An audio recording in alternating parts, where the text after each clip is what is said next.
bienvenidos una vez más a estos videotutoriales de matemáticas. El día de hoy vamos a iniciar con una nueva sección que se llama trigonometría esférica. Antes de comenzar, vamos a hacer algunas pequeñas notas. La primera de ellas es que mientras estaba yo impartiendo los videos de trigonometría, me enteré que existía la trigonometría esférica. Entonces, ahorita, aunque apenas voy a empezar a impartirla, apenas al mismo tiempo estoy estudiando los temas. Ya casi acabo los temas de esta rama, pero todavía me faltan algunos poquitos, pero todavía sigo estudiando ya los últimos temas.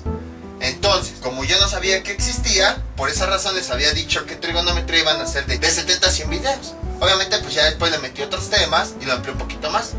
Pero, les digo, no sabía que existía, entonces por esa razón, ahora en vez de 100 videos, me van a quedar más de 200. Entonces, como apenas estoy estudiándolo, porque es la primera vez que la conozco, que la trato, entonces también es la primera vez que la explico. Así que tengan un poquito de paciencia con los videos, por si luego me enredo algo o repito varias veces lo mismo. La segunda nota es que en trigonometría esférica hay muchísima teoría y también hay muchos ejercicios que son largos. Entonces, es muy probable que divida los videos así: un video teoría y el otro ejercicios. Uno teoría y otro ejercicios.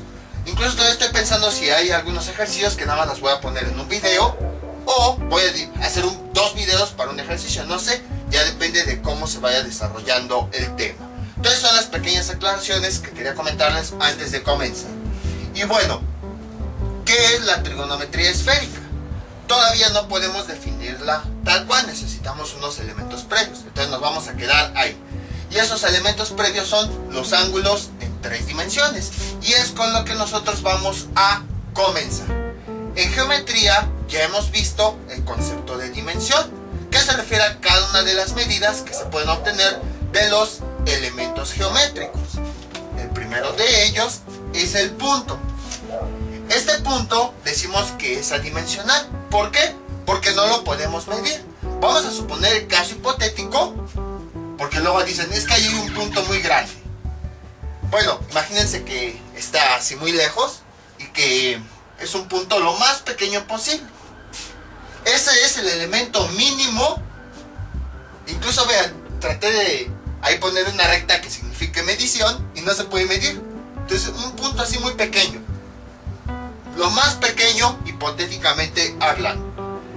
Entonces nosotros vemos al punto como el elemento geométrico más pequeño. No se puede medir, simplemente es así, lo más pequeño posible que puede existir. Les digo, a lo mejor hay personas que dicen, eso es un punto y sí se puede medir. Pero si nosotros nos alejamos lo suficiente, entonces ese punto lo vamos a ver cada vez más pequeño. El ejemplo clásico, las estrellas.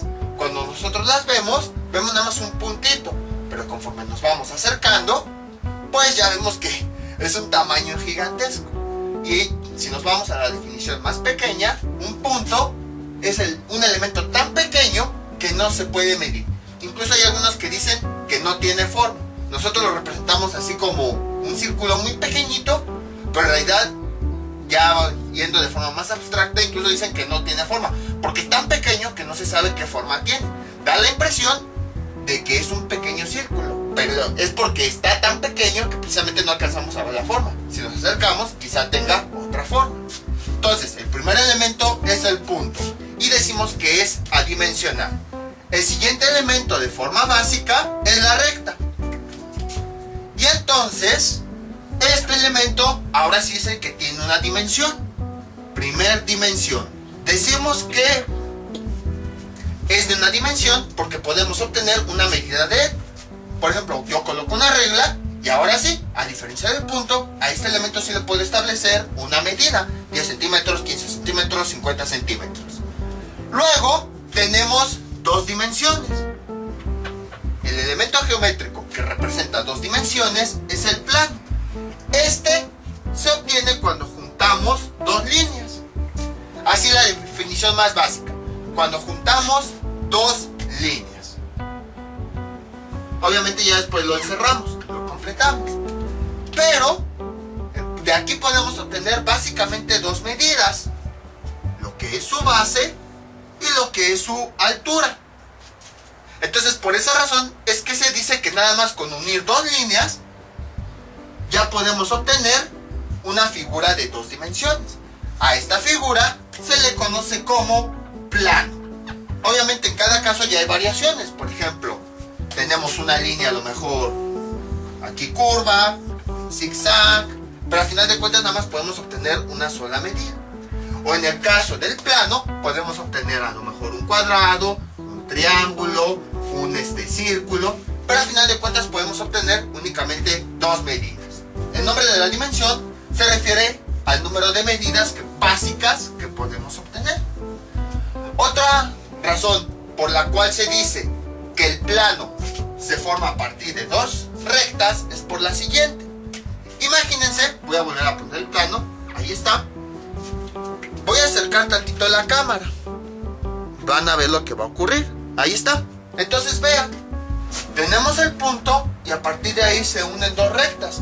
Porque esas dos rectas podemos extenderlas a tal grado que están tan lejos que no podemos verlas y a lo mejor más para allá se vuelven a unir esas rectas para formar el plano.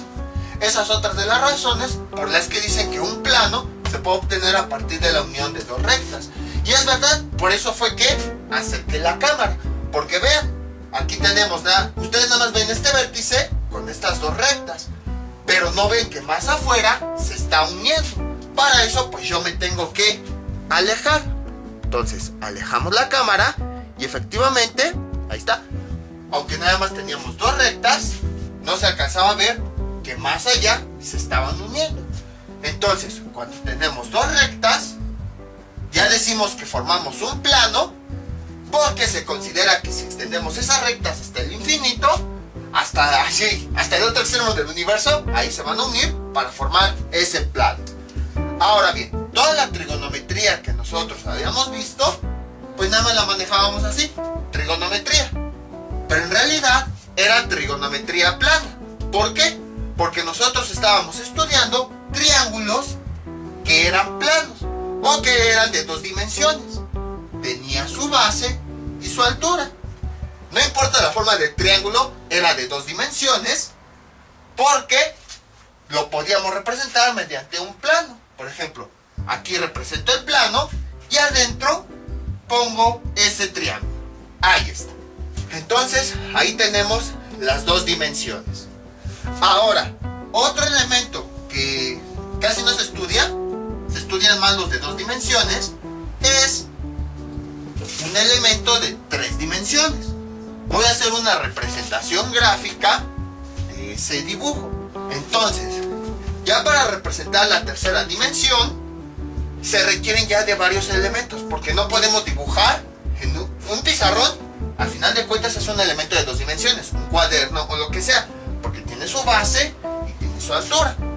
Entonces, para poder explicar todo esto, a veces es un poquito difícil representar elementos de tres dimensiones. Lo que se hace es un dibujo de tres dimensiones, lo vemos así de frente, así.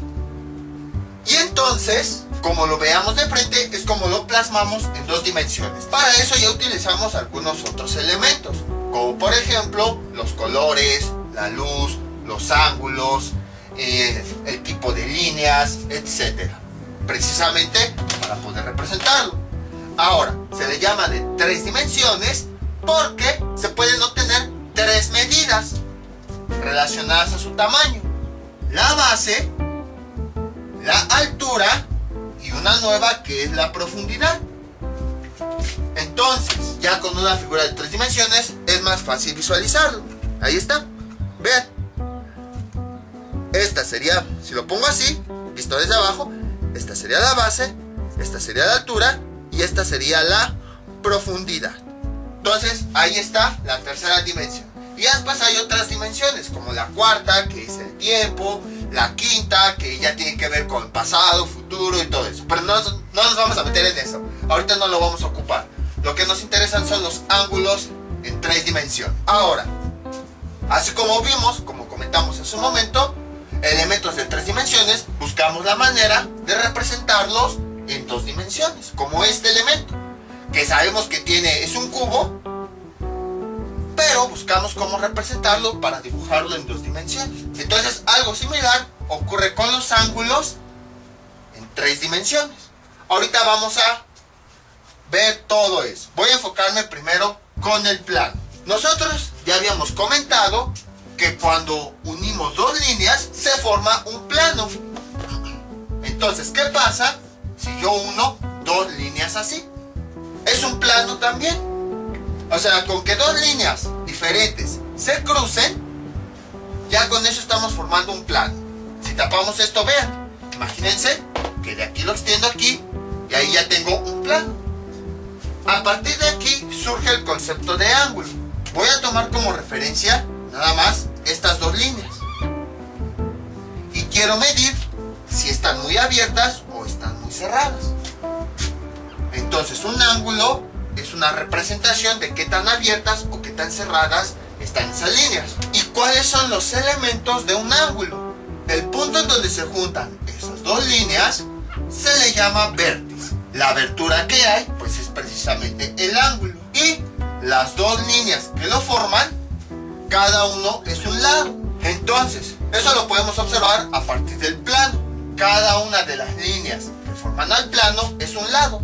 Este sería un lado, este sería otro lado, este sería otro lado y este sería otro lado.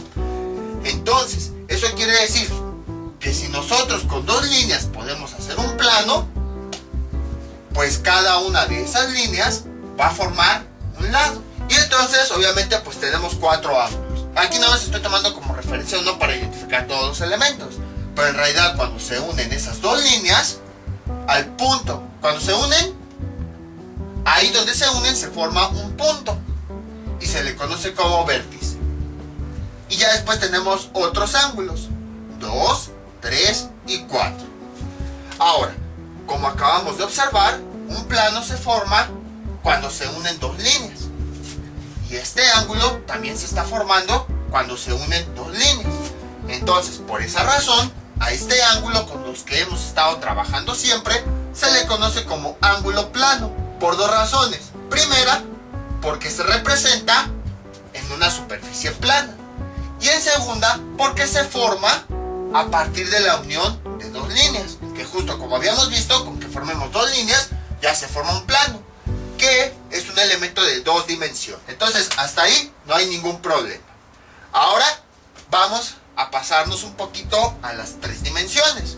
Bueno, antes de que se me olvide, al elemento de 3 dimensiones, porque nosotros lo manejamos como cubo, pero en realidad al elemento se le llama cuerpo.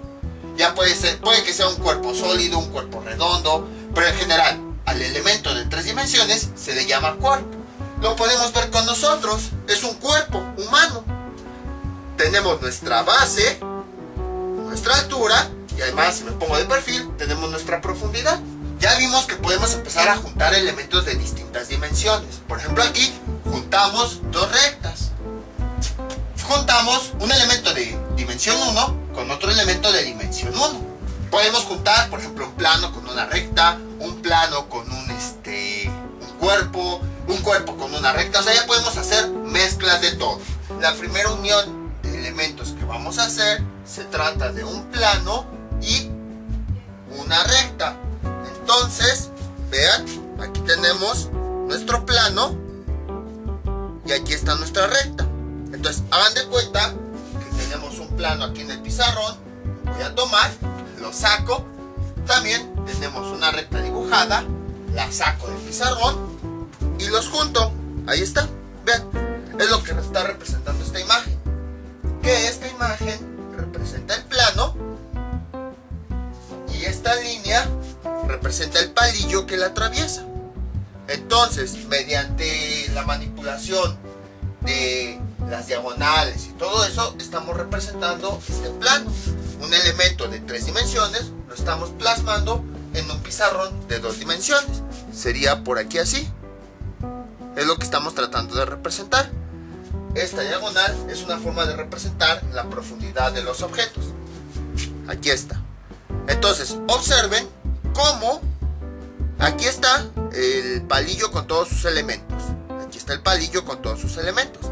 Aquí está cada una de las partes de este plano. Pero hay una parte en donde los dos se juntan, que es precisamente en este punto. Voy a quitar el palillo para que puedan verlo.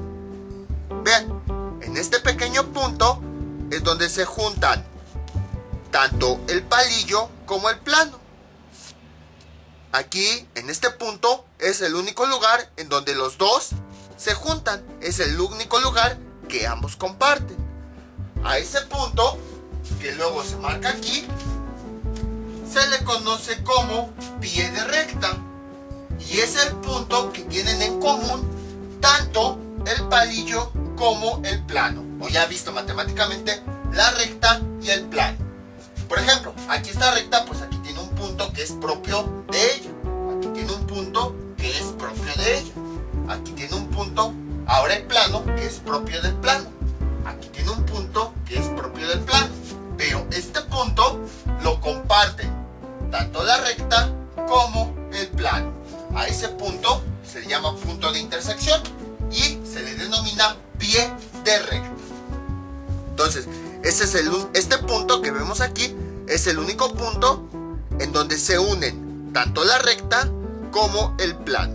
Ahora, imagínense que nosotros queremos, así como medimos estos ángulos, queremos medir la inclinación de este plano. Por ejemplo, supongamos que hacemos esto, lo inclinamos así o lo inclinamos así. Entonces queremos ver, si tomamos como referencia este palillo, que es una recta, qué tan inclinado está ese plano. Para eso se aplica una pequeña estrategia. Vamos a recordar algo que habíamos visto, algo que se llama recta secante. Imaginen que eso es una circunferencia. Voy a trazar una recta. Una recta secante es aquella que pasa por dos puntos. Entonces, en mi plano voy a trazar una recta secante. Curiosamente, esa recta secante va a pasar por ese pie de recta. Lo mismo, y está juntando dos puntos. Con una recta secante es más que suficiente. Nada más que para representar de una mejor manera, a veces sobre ese plano se dibujan las dos rectas. Ahorita me quito para que vean la otra. Ahí está. Y vean cómo aquí pasa sobre el pie de recta. Son las líneas que tenemos acá, básicamente, para que no se confundan. Sobre el plano voy a dibujar dos rectas que pasen sobre el pie de recta. Ahí está. ¿Y esto para qué nos sirve? Para que nosotros podamos tomar una recta como referencia. Vean, de las dos rectas que tenemos, voy a doblar tantito el papel. Ahí está. Voy a tomar una como referencia. Por ejemplo, esta recta que tenemos aquí. Y aquí tengo otra recta. Así como están, voy a dibujarlas sobre el pizarrón para que se vea un poquito más claro. Primero tenemos el palillo, que es una recta vertical. Ahí está. Entonces, esa es la recta que me representa a mi palillo, que mi palillo me sigue representando una recta. Ahora, si se dan cuenta, de las secantes que tiene mi figura, voy a tomar una como referencia. Esta, que se ve aquí. Vemos que es una recta horizontal. Entonces voy a dibujar ahí una horizontal. Ahí está. Entonces, vean, ahí tengo la recta del palillo y la secante del plano para tomarlos como referencia. Entonces, esta recta vamos a ponerle palillo y a esta recta vamos a poner que es la secante. Entonces, ¿qué es lo que estamos haciendo? Para poder medir la inclinación del plano con respecto a la recta, la que le atraviesa, que nos representa el palillo, lo que estamos haciendo es dibujar una secante. Esta secante es una recta que va a representar a todo mi plano. No voy a escribir todo el plano, solamente una recta que lo represente.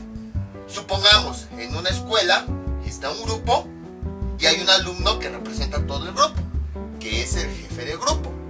Entonces el jefe de grupo conoce a todo el grupo y ya se dirige con los maestros para platicar la situación. Algo similar está ocurriendo aquí. Entonces, en vez de trabajar con todo el plano, nosotros vamos a trazar una recta secante que va a representar a todo ese plano, para no estar trabajando y llevarnos todo el plano. Básicamente es lo que estamos haciendo. Entonces, vean cómo de esa forma ya podemos, bueno, está un poquito chueco, ahí está, ya podemos alinear la recta, la principal, con la secante, que me representa a todo el plano. Y entonces de esa forma, ahora sí podemos obtener el ángulo que hay entre la recta y el plano. ¿Por qué? Porque estamos usando una recta que representa a ese plano. Entonces vamos a poner aquí este ángulo. Ahí está. Y vean, bueno, si tiemblan es porque cuesta un poquito de trabajo. Ahí está, más o menos ahí está alineado. Entonces podemos observar que gracias a esa recta secante que atraviesa toda la figura, pero nada más la toca en 2 puntos, es una recta que me está representando a todo ese plano. Ahora sí ya puedo medir el ángulo que hay entre el palillo y el plano. Así lo podemos observar. Vean. Hasta por eso lo pongo ahí alineado para que se pueda ver. Entonces, como no podemos medir directamente con un plano, lo que hacemos es tomar una recta representativa y con esa ahora sí podemos medir el ángulo. Esa recta me representa todo el plano. Y entonces, ¿qué es lo que estamos haciendo? Este ángulo, que ya son elementos de 3 dimensiones, porque vean, tiene su altura, tiene su base y tiene su profundidad. Ese elemento de 3 dimensiones, al dibujarlo mediante rectas que lo representen, lo estamos midiendo en 2 dimensiones. ¿Por qué? Porque como habíamos dicho, un ángulo plano se forma cuando nosotros unimos 2 rectas. Y si originalmente teníamos ya nuestra primera recta, y luego aquí tenemos la recta secante que representa el plano, entonces al unir aquí las 2 rectas, en realidad estamos teniendo un ángulo plano. Es decir, ese ángulo de 3 dimensiones, gracias a esta recta secante que me está representando a todo el plano, lo puedo medir o lo puedo proyectar como si fuera un ángulo plano para obtener su medida. Y así puedo saber qué tan inclinado está todo mi plano con respecto a esta recta, a este palillo. Ahora bien, también tenemos lo siguiente. Vámonos desde antes. Aquí tenemos una figura de 3 dimensiones. A cada uno de estos planos que tiene esa figura, ¿cómo se le llama? Se le llama cara. Esta es una cara, esta es otra cara, esta es otra cara y así sucesivamente. Entonces observamos que cada plano que forma nuestra figura en realidad es una cara. Entonces, aquí tenemos nuestro plano, sería una cara. Y aquí tenemos una simple recta que está atravesando al plano. Entonces, toda cara siempre va a tener una recta secante que lo va a representar. Todas las caras van a tener una recta secante que la va a representar. Ahora, observamos que en este caso tenemos un ángulo de 90 grados. Hasta lo voy a marcar ahorita en el video para que se pueda observar. Cuando la recta secante que me está representando a mi plano o a mi cara y esta recta forman un ángulo de 90 grados, en ese punto decimos que el plano y la recta son perpendiculares. Lo que sí podemos decir es que para medir una cara con respecto a esta, siempre esa recta secante y este palillo deben tener un ángulo de 90 grados. Poco a poco se va a ir entendiendo esto. Entonces lo que nosotros estamos haciendo es este elemento de 2 dimensiones, que es una cara, gracias a las rectas secantes, lo estamos representando como si fuera una simple línea. Esta cara, en vez de dibujar toda la cara, simplemente trazo una recta que lo representa. Y para medir el ángulo de todo ese plano, solamente utilizo la recta que lo representa. Y de esa forma también estoy midiendo el ángulo que hay entre todo el plano, representado por esta línea, y bueno, pues la otra línea con la que queremos medir. Otra forma de verlo es lo siguiente. Seguramente habrán observado que cuando hay algunos elementos de 2 o 3 dimensiones, si nosotros lo vemos, por ejemplo, aquí está mi plano, pero si nosotros lo vemos así de perfil, parece que nada más se ve una simple línea.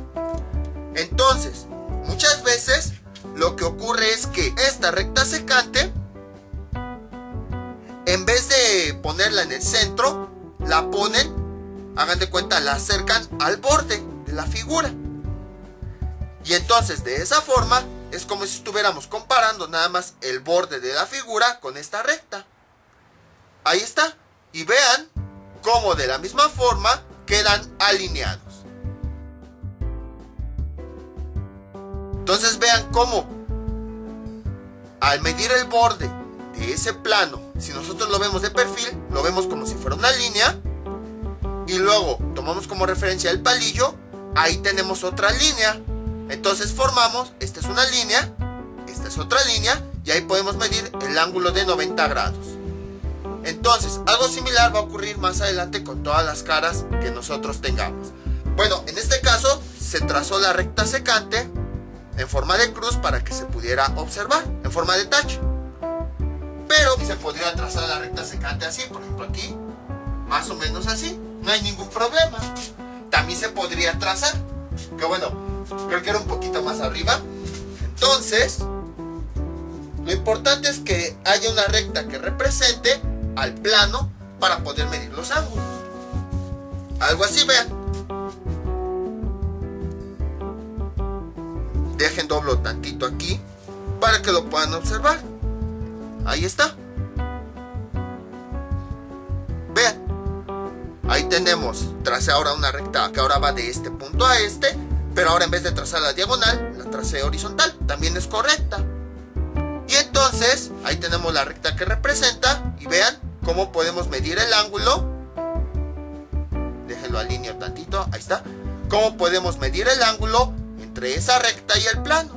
Y como esa recta representa el plano, en realidad es como si midiéramos el ángulo entre el palillo y el plano.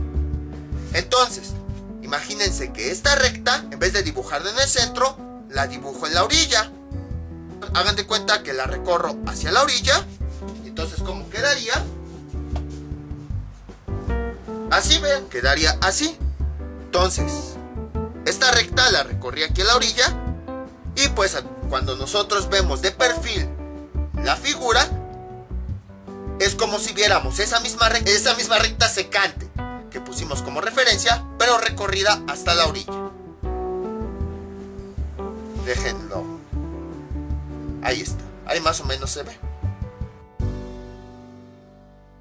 Recapitulando, trazamos una recta que representa el plano para que la tomemos como referencia y podamos medir con respecto a este ángulo. Esa recta se llama recta secante, que es esta, me representa el plano. Otra forma de decirlo es como si viéramos al plano así de frente. Y aquí tenemos el palillo. Y de esa forma, mediante esta recta que representa el plano y el palillo, ya podemos medir ese ángulo. Entonces, esa recta secante, imaginamos que la dibujamos hasta el borde o hasta el límite del plano. Y de esa forma, si nosotros vemos el plano así de frente con el palillo, es como si viéramos nada más dos líneas. La línea del enfrente, que me da el límite de esa cara, y el palillo. Ahí tenemos ya el primer ángulo ya en 3 dimensiones.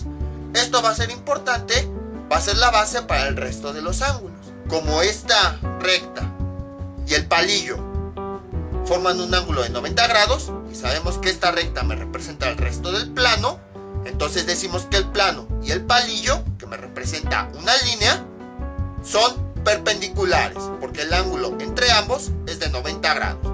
Ahora vamos con el segundo ángulo. Ahí está la nueva figura. No se preocupen, ahorita vamos a entenderla. Vamos poco a poco.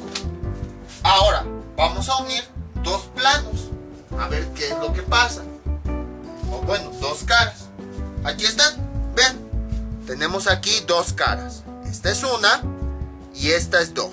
Si quieren hasta les ponemos nombres para diferenciarlas por el color.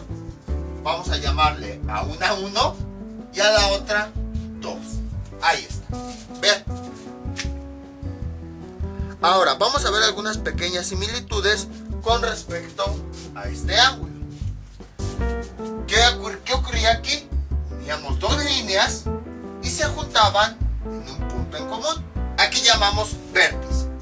Cuando nosotros trabajamos ahora con este caso, tenía también un punto en común, tanto esa recta como ese plano. A ese le llamamos pie de recta. Siempre que unimos elementos geométricos que los juntamos, van a tener algún punto o alguna parte en común. Y lo mismo va a ocurrir con estas caras. Aquí tenemos la cara 1 y aquí tenemos la cara 2. Si se dan cuenta, aquí pues están los elementos de la cara 1. Aquí está este cuadrado, aquí está este cuadrado y así. En la cara 2, aquí tenemos este rectángulo, aquí tenemos este rectángulo, aquí tenemos esta mancha, pero es de la cara 2. Sin embargo, si se dan cuenta, a esta recta, ¿de qué cara es? Es de la 2, pero al mismo tiempo es de la 1. Entonces, cuando juntamos dos planos, se van a unir en una recta. A esa recta se le conoce como recta de intersección. Algo que también habíamos visto con las figuras de 3 dimensiones.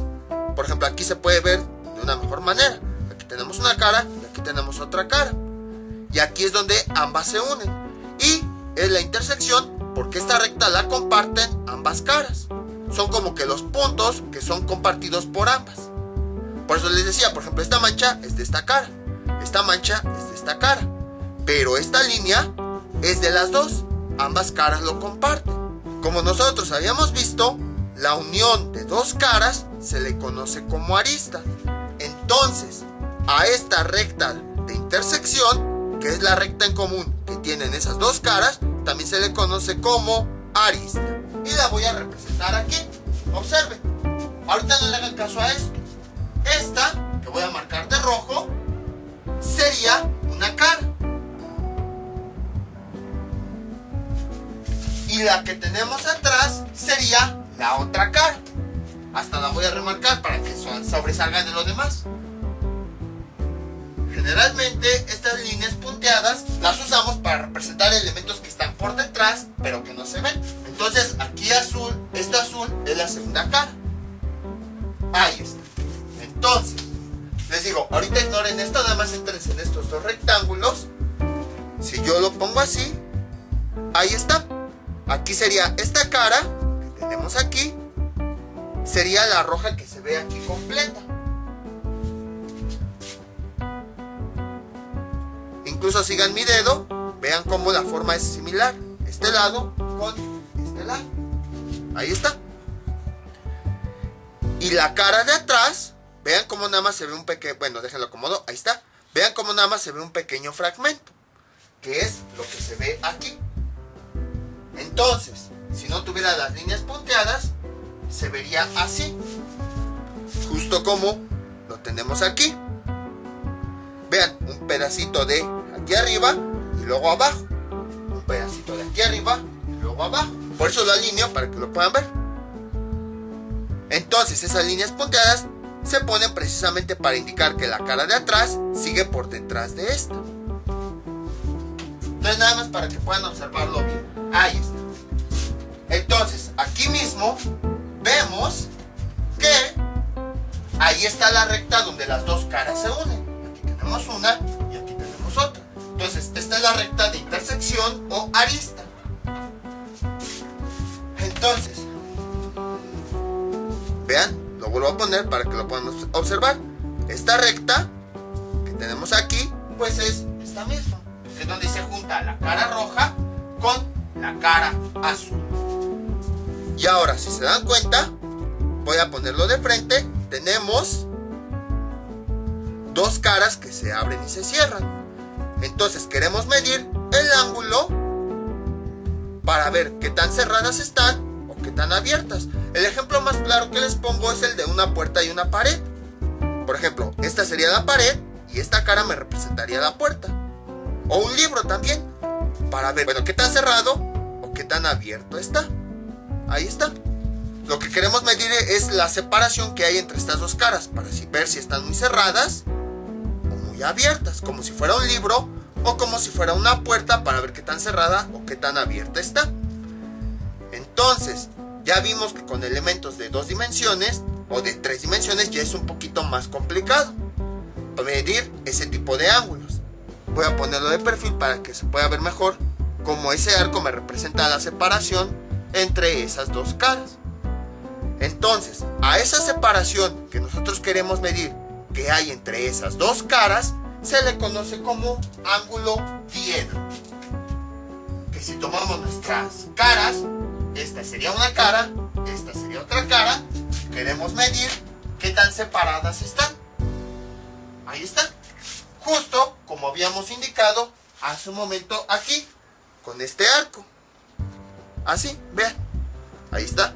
Se los pongo incluso aquí para que lo puedan ver de una mejor manera. Entonces, es lo que queremos medir. La abertura que hay entre estas dos caras. Entonces, el ángulo plano se forma con dos líneas. El ángulo diedro es la separación que hay ahora entre dos caras. Es muy similar a esto. Porque vean, tenemos un lado, tenemos otro lado. Y el ángulo, en este caso es ángulo plano, mide la separación entre esas dos líneas. Y ambas líneas se miden en un punto en común. Si nos vamos con las caras, es lo mismo. Tenemos una cara, tenemos otra cara, ambas se juntan en una sola recta y queremos medir la separación entre esas dos caras. Ahora, se llama ángulo diedro por la siguiente razón. Di quiere decir dos, diedro quiere decir caras, o sea, dos caras. El ángulo de dos caras, la separación de dos caras. Entonces, hasta ahí no hay ningún problema. Ahora, ¿cómo le hacemos para medir el ángulo entre esas dos caras? ¿Cómo le hicimos hace un momento que teníamos nosotros una sola cara? Trazamos una recta secante que va de un punto a otro de la cara. Pues algo similar vamos a hacer en esta ocasión. Trazamos una recta en cada una de las caras que vaya de un punto a otro. Vean, aquí tenemos esta recta secante que va en la cara 2, va de este punto a este, y aquí tenemos la recta secante que va de este punto a este. Pero no nada más podemos trazar las líneas así como así, no. ¿Qué tenemos que hacer? Si yo voy a abrir tantito mis caras, las abro, aquí está la recta de intersección. Entonces, la recta secante de cada cara debe formar un ángulo de 90 grados con la recta de intersección. Y vean, aunque cierro las caras, si lo vemos de perfil, ese ángulo se sigue conservando. Me voy a la otra cara, si lo vemos de perfil, esa recta secante y esta línea de intersección, el ángulo de 90 grados se sigue conservando. Por eso ven que hace un momento les había contado que era importante que se entendiera, cuando vimos el caso anterior, en donde teníamos un plano y esta recta, ahí ese ángulo tenía que ser de 90 grados, porque lo íbamos a ocupar en el siguiente caso. Entonces vean, es como si tuviéramos esto, así. Vean, aquí está una recta secante y aquí está la recta secante de la otra cara. Ambas se unen con la recta de intersección y cada una de esas rectas debe medir 90 grados. Cuesta un poquito de trabajo visualizarlo. Entonces por aquí tengo esta herramienta. Esta, vean, con esta herramienta el palo grande siempre me va a representar la recta de intersección y estas las rectas secantes. Vean, si yo lo pongo así, ya se puede apreciar de una mejor manera. Aquí este palo me representa esta recta secante, aquí este palo me representa esta recta secante y el palo largo me representa la recta de intersección. Vean cómo entre esta secante y la arista me forma ese ángulo de 90 grados y del otro lado ocurre lo mismo. Vean cómo esta secante y esta recta de intersección me forman ese ángulo de 90 grados. Entonces lo que hacemos para medir el ángulo diedro es tomar como referencia, ya vimos que estas rectas secantes son las rectas representativas de cada una de las caras. Medimos, tomamos esas secantes y medimos el ángulo que formen esas rectas secantes. Así de simple. Pero si se dan cuenta, cuando trabajamos con unas simples rectas, estamos trabajando con un ángulo plano. Entonces, lo que nosotros hacemos es, toda la abertura que hay entre todas esas caras, o sea, toda esta abertura, no nada más en un punto, sino toda esta abertura, es el ángulo diedro. Pero para no trabajar con toda esa abertura que hay entre las dos caras, nada más vamos a tomar la recta que lo represente. Esas rectas, como ya vimos, deben ser perpendiculares a la recta de intersección para que se puedan medir, justo como se ve acá.